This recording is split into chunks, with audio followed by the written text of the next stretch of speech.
আমাদের বাচ্চাদের বিভিন্ন রকম সমস্যা আছে, আপনারা জানেন। আমরা কথা বলতে পারি, সবকিছু করতে পারি, তাই আমাদের এত কিছু সমস্যা। কিন্তু ওরা তো ওদের অনেক কিছু বোঝাতে পারে না আমাদেরকে, তো ওদেরকে আমরা চেষ্টা করি এরকম একটু গান, আবৃত্তি, নাচ, সেগুলো হয়তো অন্য সাধারণ বাচ্চাদের সঙ্গে পারবে না, কিন্তু কিছুটা হলেও ওগুলোর মাধ্যমে ওদেরকে একটু ভালো রাখার চেষ্টা করি।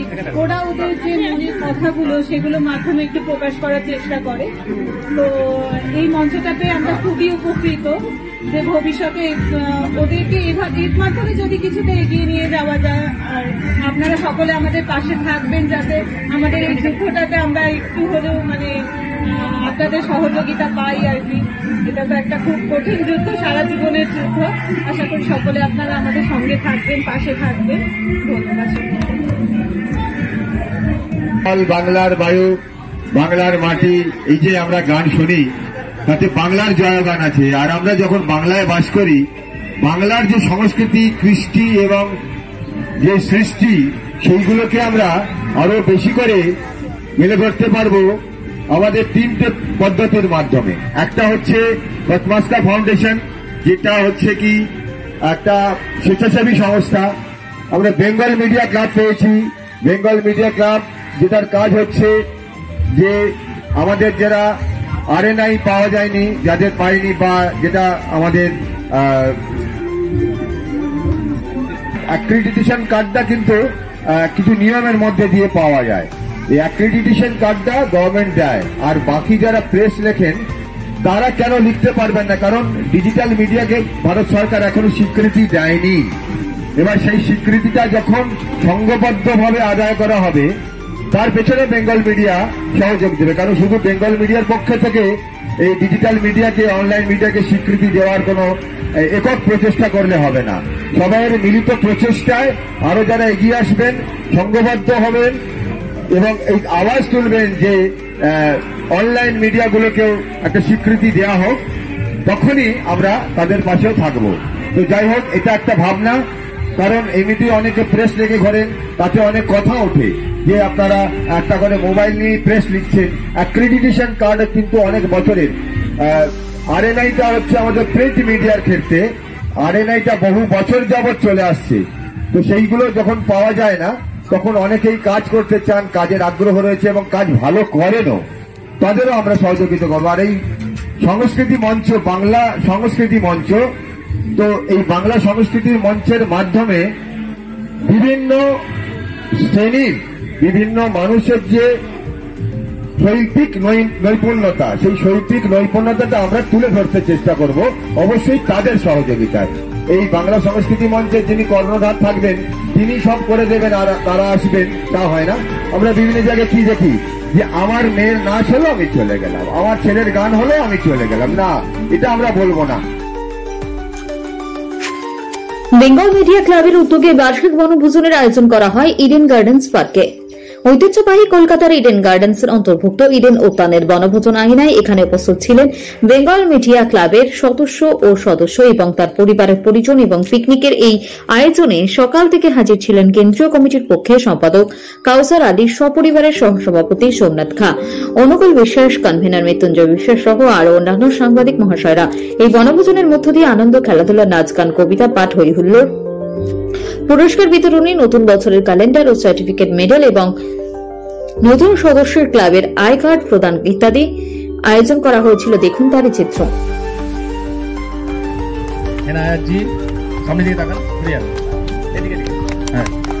আমাদের নতুন মেম্বার হয়েছে উনি মলয় সিনহাবাবু, ওনার সম্বন্ধে বলার কিছু নেই।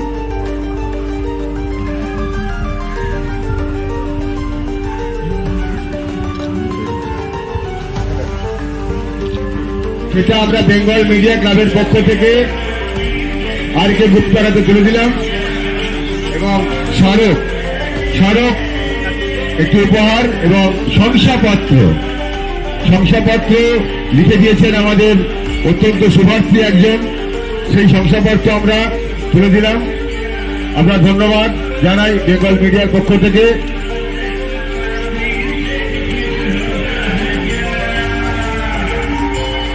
ক্যালেন্ডার আমরা তুলে দিচ্ছি। সেন্ট্রাল গভর্নমেন্ট থেকে অ্যাক্টিভ করে বেঙ্গল থেকে ওয়েস্ট বেঙ্গল গভর্নমেন্টকে একটা অ্যাক্টিভেশন কার্ড দেওয়া হয়। সেই কার্ডটা যদি থাকে তারা বিভিন্ন রকম বেনিফিট পায়, ট্রেন, বাস, এবং মমতা ব্যানার্জি যে চিফ মিনিস্টার সেখানে তিনি যেতে পারবেন। সরকারি যে কোনো কাজে তারা অ্যাক্রিডিটেশন থাকলে যেতে পারে। যেমন সৌরভদার কাছে আছে, মলয়দার কাছে আছে, মৃত্যুঞ্জয়দার কাছে আছেন, এদের কাছে প্রত্যেকের কাছে আছেন, এরা যেতে পারবে। কিন্তু যারা ছোট ছোট মিডিয়া হাউস, যেমন মুর্শিদাবাদ থেকে মুর্শিদাবাদ টাইমস, বক্তা শেখ আছেন, ওনার একটা আছেন, আমাদের হেনাদি আছেন, আমাদের আছে, প্রত্যেকের একটা করে ছোট ছোট মিডিয়া হাউস আছে, তারা কিন্তু সেই জায়গায় অ্যালাউ না, ঢুকতে পারবেন না। শুধু তাই না, তারা প্রেসও লিখতে পারে না, এটা গভর্নমেন্ট রুলস, প্রেস লেখা যায় না। যদি আরএনআই থাকে তাহলে প্রেস লিখতে পারবে। যেমন আমার নিজস্ব আছে নমস্কার কলকাতা পত্রিকা, আমার আরএনআই আছে, আমি প্রেস লিখতে পারি, কিন্তু সবাই প্রেস লিখে স্টিকার লিখে যেতে পারবে না, এটা হচ্ছে গভর্নমেন্ট রুলস। কিন্তু এখন অনেকে প্রেস লিখে যায়, ইউটিউবাররা যায়, ফেসবুকরা যায়, এটা যাদের পরিচিত আছে লোকাল থানা, লোকাল জায়গা, তারা তাদের ডিস্টার্ব করে না। কিন্তু যদি মনে করে তাদের বন্ধ করে দেবে, বন্ধ করতে পারে। তাই জন্য অ্যাক্টিভেশন কার্ড থাকলে প্রেস লিখতে পারে, আরএনআই থাকলে প্রেস লিখতে পারে, এবং ডিজিটাল আপনার যারা ইলেকট্রনিক্স মিডিয়া তারা পারে। আমরা তার বিরুদ্ধেই লড়াই, এটা যে আমাদের ছোট ছোট মিডিয়া হাউসগুলো যারা ডিজিটাল মিডিয়ায় কাজ করে তারাই কিন্তু ফিল্ডে সবার আগে যায় এবং তারা খবরটা সবার আগে প্রচার করে। টিভির লোক পরে খবর পায়, আমরা ফেসবুকে দেওয়ার পরেই কিন্তু খবরটা আসে। রিসেন্ট যে নদিয়াতে খবরটা হলো একটা টিচার এবং স্টুডেন্টের ওপরে, সেটা কিন্তু কোনো মেইনস্ট্রিম মিডিয়া খবর পায় না, ফেসবুকে পেজে দেওয়ার পরেই কিন্তু এটা হাইলাইট। মুর্তাজা আছে, হেনাজি আছেন, আমাদের মলয়দা আছে, সবাই আছেন, সুরজদা আছেন, সবাই আমরা একসাথে একই ছাতার তলে আমরা কাজটা করি। ছোট ছোট মিডিয়া হাউস যারা কাজ করতে গেলে বিপদের সম্মুখীন হবে, ঝামেলার মধ্যে পড়বে, আমাদের কার্ডটা তাদের সেই সংগঠনের একটা পিলার বলতে পারেন। যদি সমস্যা হয় আপনারা বলবেন যে আমরা বেঙ্গল মিডিয়া থেকে আছি, আমাদের ফোন করবেন, আমরা আশা করব আপনাদের ডিস্টার্ব করবে না, আমরা তাদের চেষ্টা করব সেই জায়গাতে রাখার জন্য। কারণ একটা সংগঠনও যে কোনো জায়গায় অ্যালাউ হতে পারে, তাদের এন্ট্রি দিতে পারে, কিন্তু আগে থেকে পারমিশন নিতে হবে। এইটাই আমাদের কাজ। ছোট ছোট সংগঠন, ইউটিউবার, ফেসবুক, ডিজিটাল মিডিয়ার সাথে আমরা আছি, থাকবো, এবং আগামী দিনে আমরা আরো বড়ভাবে চলার চেষ্টা করব। এই বলে আমি আপনার ধন্যবাদ জানাচ্ছি। আমাদের এসছেন জয়িতা ম্যাডাম, উনি ওনার একটা রাজনৈতিক সংগঠন আছেন, সেটা আমরা বলবো না এখানে, কারণ রাজনৈতিক জায়গা না এটা, আমাদের এটা একটা পিকনিক জায়গা আছে, তাই পিকনিক নিয়ে আলোচনা করব। উনি আমাদের ফাতমাস্কা ফাউন্ডেশনের মেম্বার, অ্যাক্টিভ মেম্বার। আমরা যখন আমফান হয়েছিল তখন আমরা সুদূর নদী পার করে, 3-4টে নদী পার করে আমরা কাকদ্বীপের বিভিন্ন জায়গায় গিয়ে আমরা খাবার দিয়ে এসেছিলাম। আমি, জয়িতা, আরও অনেকেই গিয়েছিলাম, গিয়ে আমরা সেখানে যারা খাওয়া পায়নি, গরিব মানুষ যাদের কাছে অন্ন, বস্ত্র, বাসস্থান ছিল না, অন্ন আর বস্ত্র আমরা দিতে গেছিলাম। নৌকাতে বসে আমফানে তারা ডুবে গেছিল। তা আমরা সেরকমই কাজ করি। যারা একেবারে গরিব, যারা পড়াশোনা করতে পারে না, তাদের আমরা বই, খাতা, কলম দিয়ে আমরা সহযোগিতা করি। যাদের জামা কাপড় নেই তাদের দিতে পারি, আমরা দিয়ে চেষ্টা করি। পথ চলতে শিশুদের আমরা সহযোগিতা করি, এটাই আমাদের কাজ। আগামী দিনে আমরা আরো বড় কিছু করার চেষ্টা করব, এই আশা রাখি। আমি একটা অর্গানাইজেশন গড়ে তোলা যে পরিশ্রমে, তার পাশাপাশি আরও দাদারা রয়েছেন, যেরকম তীর্থঙ্কর দা এবং জোরে মৃত্যুঞ্জয় দা, ওনাদের সঙ্গে পরিচয় হচ্ছে। আমি পেশাগতভাবে সাংবাদিকতার সঙ্গে আছি সেই 2000 সাল থেকে। এর আগে মেইনস্ট্রিম মিডিয়াতে কাজ করেছি, ইন্টারন্যাশনাল মিডিয়াতে কাজ করেছি, এবং পেশাগতভাবে আমার সুযোগ ঘটেছে আমির খান প্রোডাকশনের সঙ্গে কাজ করার। এখন বিগত 10 বছর ধরে আমি মিডিয়া একাডেমির সঙ্গে যুক্ত আছি, এবং এই মুহূর্তে আমার স্টুডেন্টদের আমি নিউজ পড়াই বিভিন্ন উচ্চ বিদ্যার সঙ্গে, এবং পাশাপাশি আমার একটা নিজস্ব নিউজ এজেন্সি রয়েছে, যেটা আমি ইন্টারন্যাশনাল নিউজ ক্যাটার করি। আমি হয়তো মাইক্রো নিউজ চ্যানেলস ক্যাটার করি না, কিন্তু আমি ধারাবাহিকতার সঙ্গে যুক্ত আছি, এবং কতটা ইম্পর্টেন্ট সেটা আমার থেকে কেউ জানেন। আপনারা যেভাবে লড়াইটা করছেন এবং সেই লড়াইয়ের সাথী হয়েছেন কৌশালীদার মতো মানুষরা, এটা ভীষণ জরুরি।